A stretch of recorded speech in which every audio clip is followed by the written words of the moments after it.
Hello friends, welcome to MPSC tech channel. मी अजय कुमार गोसावी. आज आपण इकॉनॉमिक्सला आयोगाने विचारलेले प्रश्न आहेत ना, त्याचं काही अनालिसिस डिस्कशन काही प्रश्नांचं या सिरीजमधून करतो आहे. ठीक आहे. आज आपला पहिला प्रश्न आहे तो म्हणजे भारतातील रोजगार निर्मिती कार्यक्रम आणि त्यांच्या प्रारंभ किंवा घोषणा दिनांक किंवा जी वर्ष आहेत ती खाली दिलीत यांच्या जोड्या लावा. म्हणजे पहिल्यांदा योजना दिली आहे बघा, प्रधानमंत्री ग्राम सडक योजना, प्रधानमंत्री रोजगार निर्मिती योजना, आणि हे तुम्हाला कधी सुरुवात झाली याच्यावर तुम्हाला प्रश्न विचारला आहे. म्हणजे हे तुम्हाला समजायला हवं. ठीक आहे. तर आता या पहिल्या प्रश्नामध्ये प्रधानमंत्री ग्राम सडक योजना म्हटलं तर एवढं माहीत आहे तुम्हाला की अटल बिहारी वाजपेयी यांच्या जन्मदिवशी 2000 साली म्हणजे 25 डिसेंबर 2000 साली प्रधानमंत्री ग्राम सडक योजनेची सुरुवात झाली. मग त्यामुळे 25 डिसेंबर आता सध्या मोदी सरकार सत्तेमध्ये आल्यामुळं त्यांनी नवीन एक दिवस सुरू केला, तो म्हणजे सुप्रशासन दिवस म्हणून साजरा करायला सुरुवात केली. त्यामुळं अटल बिहारी वाजपेयी यांचा जन्मदिवस, कारण त्यावेळी ते पंतप्रधान होते. ठीक आहे. म्हणून प्रधानमंत्री ग्राम सडक योजना 25 डिसेंबर 2000 म्हणजे अला 3 आहे हे तुम्हाला कळून गेलं. त्याच्यानंतर पुढची योजना येते ती म्हणजे पुढची जी योजना आहे ती म्हणजे प्रधानमंत्री रोजगार निर्मिती कार्यक्रम. प्रधानमंत्री रोजगार निर्मिती कार्यक्रम म्हटलं तर तुम्हाला तो 14 ऑगस्ट 2008ला बघायला मिळतो. म्हणजे हे दोन तर जोड्या तुम्ही त्या ठिकाणी लावू शकता किंवा त्या जोड्या त्या ठिकाणी तुम्ही जुळवू शकता. ठीक आहे. त्याच्यानंतर सुवर्णजयंती शहरी रोजगार योजना, तिसरी आहे सुवर्णजयंती शहरी रोजगार योजना. ती आहे 1 डिसेंबर 1997ची. सुवर्णजयंती शहरी रोजगार योजना ही कधीची आहे? 1 डिसेंबर 1997. आणि राहती शेवटची राष्ट्रीय अन्न सुरक्षा योजना ती ऑगस्ट 2013मध्ये. ह्या तारखा लक्षात ठेवा, परीक्षेला वारंवार विचारल्या जाणाऱ्या योजनांमध्ये ना यांचा समावेश होतो. त्यामुळं ह्या तुमचं करेक्ट आन्सर असणार आहे पर्याय क्रमांक 1 बरोबर. ओके. पुढचा प्रश्न आहे रिलेटिव्हली एकदम सोपा प्रश्न वाटतो, कारण प्रश्न बैले तुम्हाला त्याचं उत्तर लगेच कळून जाईल. ठीक आहे. प्रश्न होता तो म्हणजे भारतात सर्वप्रथम कोणत्या राज्यानं शून्याधारित अंदाजपत्रकाची संकल्पना राबवली?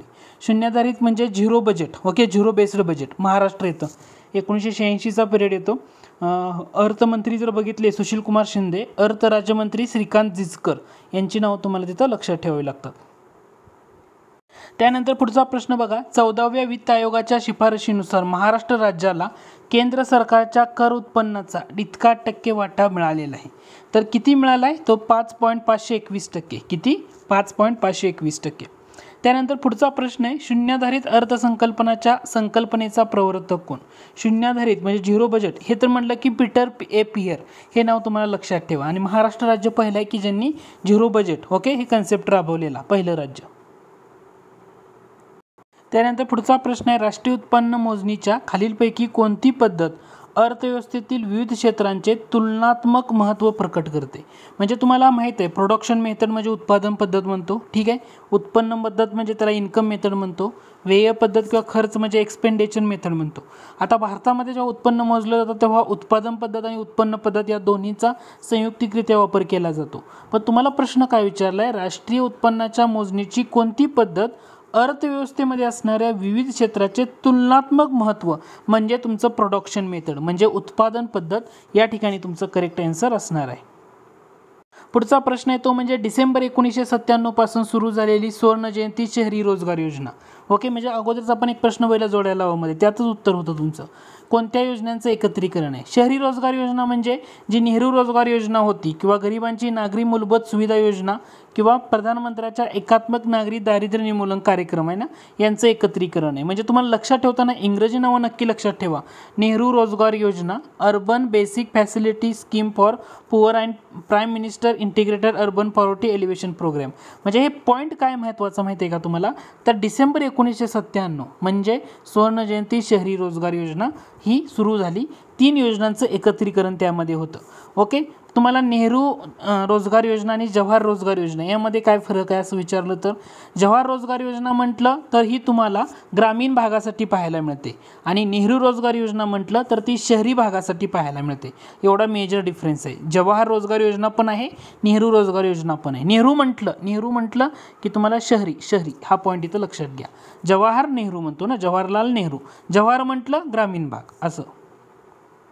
एकदा प्रश्न असा विचारला 6व्या पंचवार्षिक योजनेनुसार शहरी भागातील व्यक्ती डॅश डॅश एवढे उष्मांक मिळवू शकत नसेल तर ती व्यक्ती दारिद्र्यात आहे असे मानता येते.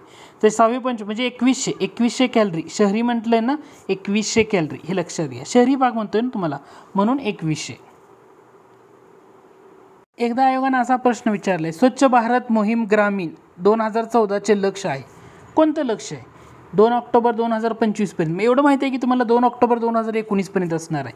मग 2 ऑक्टोबर 2019 पर्यंत संपूर्ण स्वच्छता आहे का उघड्यावर शौचमुक्त भारत आहे? ऑब्विसली पर्याय क्रमांक 4 असणार आहे. ओके, स्वच्छ भारत मोहीम ग्रामीण 2014चं जे अंतिम उद्दिष्ट असं म्हटलं गेलेलं आहे किंवा शेवटचं. ठीक आहे, लक्ष काय आहे तर 2 ऑक्टोबर 2019 पर्यंत उघड्यावर शौचमुक्त भारत, असा एक प्रश्न विचारला. त्यामुळे तुम्हाला लक्षात आलं पाहिजे की कधीपर्यंत काय एक्झॅक्टली आहे. ऑप्शन सगळे जवळचे वाटतात. त्यानंतर पुढचा प्रश्न होता, सिम्पलच आहे, कृषी व ग्रामीण विकासासाठी सर्व प्रकारची कर्ज देण्यासाठी डॅश डॅश ही बँक जुलै 1982 मध्ये स्थापन करण्यात आली. जुलै 1982 म्हणलं की नाबार्ड. काय उत्तर असणार आहे? नाबार्ड. कोणत्या समितीच्या शिफारशीनुसार म्हटलं तर शिवरामन समितीच्या शिफारशीनुसार. ओके, नाबार्डची स्थापना आहे. पुढचा प्रश्न आहे, डॅश डॅश समितीच्या शिफारशीनुसार क्षेत्रीय ग्रामीण बँक अस्तित्वात आली. क्षेत्रीय ग्रामीण बँक म्हणजे रिजनल रुरल बँक असं म्हणतो. ठीक आहे, रिजनल रुरल बँका कधी अस्तित्वात आल्या? आरआरबीज म्हणतो आपण. ठीक आहे, जर तुम्ही नीट बघा अगोदर कसं झालं होतं तर सुरुवातीला गाडगीळ कमिटी नेमण्यात आली होती आणि या गाडगीळ कमिटीनं म्हटलं होतं तर जर ग्रामीण भागामध्ये जर तुम्हाला याचा विकास करायचा असेल बँकिंग क्षेत्राचा किंवा बँकिंग व्यवस्थेचा तर तुम्हाला क्षेत्रीय सेवा दृष्टिकोन स्वीकारावा लागेल. क्षेत्रीय सेवा दृष्टिकोन म्हणजे सर्व्हिस एरिया अप्रोच स्वीकारावा लागेल. मग सरकारनं काय केलं? गाडगीळ कमिटीनं सांगितलं की क्षेत्रीय सेवा दृष्टिकोन स्वीकारायचा आहे म्हणून सरकारनं पुन्हा एक कमिटी नेमली आणि ती कमिटी होती नरसिंहम यांच्या अध्यक्षतेखाली. या कमिटीनं गाडगीळ कमिटीनं केलेल्या शिफारशींचा अभ्यास केला आणि त्यांनी रिकमेंडेशन दिल्यानंतर फायनली भारतामध्ये क्षेत्रीय ग्रामीण बँक अस्तित्वात आली. म्हणून परीक्षेला विचारलंय क्षेत्रीय ग्रामीण बँक अस्तित्वात आली कोणत्या समितीच्या शिफारशीनुसार? तर तुमचं उत्तर असणार आहे एम नरसिंहम समितीच्या शिफारशीनुसार क्षेत्रीय ग्रामीण बँक अस्तित्वात आली. ओके, पण क्षेत्रीय सेवा दृष्टिकोन स्वीकाराची शिफारस कोणी केली? तर तो गाडगीळ कमिटी होती. त्यामुळे गाडगीळ आणि यापैकी करेक्ट आन्सर येणार आहे. शिवरामन समिती म्हटलं, नाबार्डची स्थापना नाबार्ड जुलै 1982 मध्ये. त्यानंतर पुढचा प्रश्न बघा, प्रधानमंत्री ग्राम सडक योजनेचे खालीलपैकी सर्वात महत्त्वाचे उद्दिष्ट कोणते म्हटले? प्रधानमंत्री ग्राम सडक योजना म्हणजे 25 डिसेंबर 2000 साली या योजनेची सुरुवात झाली. आता याच्यामध्ये तुम्हाला 4 ऑप्शन दिलेत. ग्रामीण भागात रस्ते बांधण्यासाठी केंद्र सरकारचा निधी उपलब्ध करून देणे, ग्रामीण रस्ते राष्ट्रीय महामार्गांना जोडणे, सर्व प्रकारच्या हवामानामध्ये तगून राहतील अशा प्रकारचे रस्ते नसलेल्या व 500 किंवा त्याहून जास्त लोकसंख्या असलेल्या ग्रामीण भागामध्ये बांधणे. म्हणजे 500 किंवा 100 म्हटले. म्हणजे याचं करेक्ट आन्सर येते पर्याय क्रमांक 3. कारण तुम्हाला विचारलं की प्रधानमंत्री ग्राम सडक योजनेचे सर्वात महत्त्वाचे उद्दिष्ट कोणते? 25 डिसेंबर 2000 ही योजना सुरू झाली होती.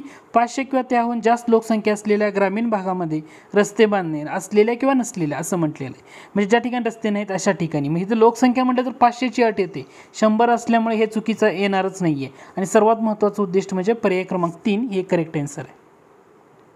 पुढचा प्रश्न बघा, सर्वोच्च न्यायालयाने 2011 मध्ये नियोजन मंडळाने सादर केलेल्या प्रतिज्ञापत्रात दारिद्र्याचे मोजमापन खालीलप्रमाणे केले. कसं केलंय तर जे दैनंदिन व्यक्तीचा दैनंदिन खर्च आहे तर तो शहरी भागासाठी 32 पेक्षा कमी आणि ग्रामीण भागासाठी 26 पेक्षा कमी असा ठरवण्यात आला. हे तुमचं करेक्ट आन्सर असणार आहे, हे लक्षात घ्या. तर ही चर्चेतली न्यूज आहे. 2011 नियोजन मंडळानं सादर केलेलं प्रतिज्ञापत्र ह्याच्यावर परीक्षेला बऱ्याच वेळा विचारले गेले की व्यक्तींचा दैनंदिन खर्च जर म्हटलं शहरी भागासाठी 32 पेक्षा कमी आणि ग्रामीण भागासाठी 26 पेक्षा कमी. त्यानंतर पुढचा प्रश्न आहे, दारिद्र्य रेषेखालील लोकसंख्येमध्ये समावेश होण्यासाठी किती कॅलरीची आवश्यकता असते? म्हणजे दारिद्र्य रेषेखाली लोकसंख्येमध्ये समावेश होण्यासाठी किती कॅलरीची आवश्यकता आहे? आहारामधून 2400 कॅलरीपेक्षा कमी कॅलरी. हे तुमचं त्या ठिकाणी करेक्ट आन्सर असणार आहे. त्यानंतर पुढचा प्रश्न आहे बघा, देताना काय केले? दारिद्र्य परिमाण आणि वैशिष्ट्य असं दिले. आता तुम्हाला इथं MPI म्हणजे multi dimensionally poverty index, HPI human poverty index, Suresh Tendulkar यांचे डॅश डॅश आणि प्रणब बर्धन यांचे असं आयोगानं विचारले. सुरेश तेंडुलकर म्हटलं तर त्यांनी काय म्हटलं होतं की जी पॉवर्टी लाईन बास्केट आहे याच्यामध्ये फक्त अन्न हा घटक न ठेवता त्याच्यामध्ये शिक्षण आणि आरोग्यावरील खर्चाचा समावेश करा. म्हणजे इथं Cला 2 आहे हे तुम्हाला डेफिनेटली डोळं झाकून माहीत आहे. जर Cला 2 असेल तर पर्याय क्रमांक 1 मध्येच ते आहे, म्हणजे उत्तर असणार पर्याय क्रमांक 1. MPI म्हणजे तुम्हाला त्यामध्ये 10 निर्देशकाचा वापर, मल्टी डायमेन्शनली पॉवर्टी इंडेक्स. किंवा HPI म्हणलं तर तुम्हाला दीर्घायुष्य, ज्ञान आणि योग्य जीवनमान हे राहणार आहे.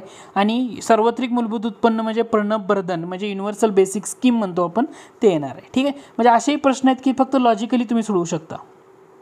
पुढचा प्रश्न आहे, 1977-78 मध्ये भारतात अंत्योदय कार्यक्रम कोणत्या राज्यानं सुरू केला? अंत्योदय कार्यक्रम म्हटलं की राजस्थान, लक्षात ठेवा. अंत्योदय 1977-78 राजस्थान. तुम्ही जर अनअकॅडमी या प्लॅटफॉर्मवर नसाल तर नक्की अनअकॅडमी ॲप डाउनलोड करा. अनअकॅडमीवर भारतातल्या सर्वात महत्त्वाचे एज्युकेटर जे आहेत ना ते सर्व तुम्हाला शिकवत असतात. MPSCमध्ये महाराष्ट्रातले सर्व एज्युकेटर्स आहेत. माझंही लेक्चर त्या ठिकाणी तुम्हाला होतं, ते फ्री लाईव्ह लेक्चर असतात. तर त्या ठिकाणसाठी तुम्हाला अनअकॅडमी हे ॲप डाउनलोड करा. खूप महत्त्वाचा फायदा तुम्हाला या ॲपच्या माध्यमातून होत असतो. टेस्ट सिरीज प्लस इतर घटक तुम्हाला त्या ठिकाणी ॲक्सेस बघायला मिळतो. वेगवेगळ्या बॅचेस पण असतात, त्या ठिकाणी तुम्हाला जॉईन करता येतील. फक्त एक करा, गुगल प्ले स्टोअरवर गेल्यानंतर अनअकॅडमी ॲप प्ले स्टोअरवरनं डाउनलोड करा आणि या संधीचा फायदा घ्या. Okay, thank you.